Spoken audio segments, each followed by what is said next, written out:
more on the 2031 aging crisis. So I do think if you're a chief operating officer over like a large senior living community or a hospital or a large home care company, I'll just talk about senior living for a little bit because I've worked in senior living and I've worked as a professional in home care. We now have our own company, HCAN, where we help senior living communities own and operate their own home care business by providing services that help them be in business for themselves, but not by themselves.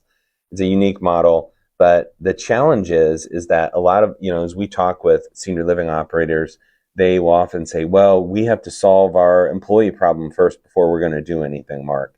And what they're saying is, and what they don't know, I think, is that they're always going to have a problem. So that means that if they're basing it on their ability to solve the market dynamics where you have less and less people against increased demand for services, you'll never do anything that's proactive if you're basing it on, well, we have to solve everything right now first.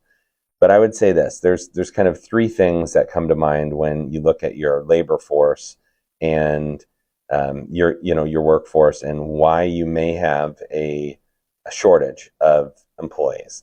And home care has always operated with the idea that we're working like it is a labor shortage model. So there are a few things that we've embraced, and we always have to look in the mirror and say, okay, are we really hitting the mark when it comes to employees? Now, the problem is there's this vicious cycle where every HR VP and every chief operating officer wants to go to the CEO and say, well, of course we have a great culture. Of course we're doing well. We got best place to work. Look at this. Well, that's great. Those things can be purchased and they're sometimes almost meaningless. Not say they're completely meaningless.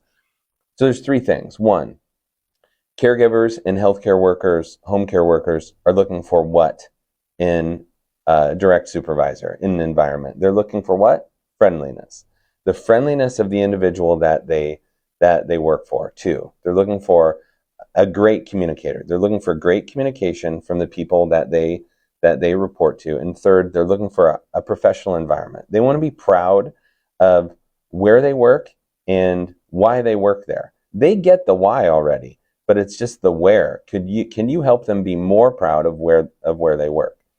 So everybody wants to pretend like the emperor's clothes are actually on when they're not. And here's how you know that they're not. If you have 30 to 40% of your jobs in either your senior living community or your home care company are unfulfilled against the demand, there may be an issue. There may be something to investigate when it comes to the culture of the organization. And not saying that culture-based recruiting and building that's going to solve 100%. It's still a difficult environment to recruit in. But this is something that is not going to be solved anytime soon. It's something that's going to be a process and it's going to be a project, and you have to continue to work on it.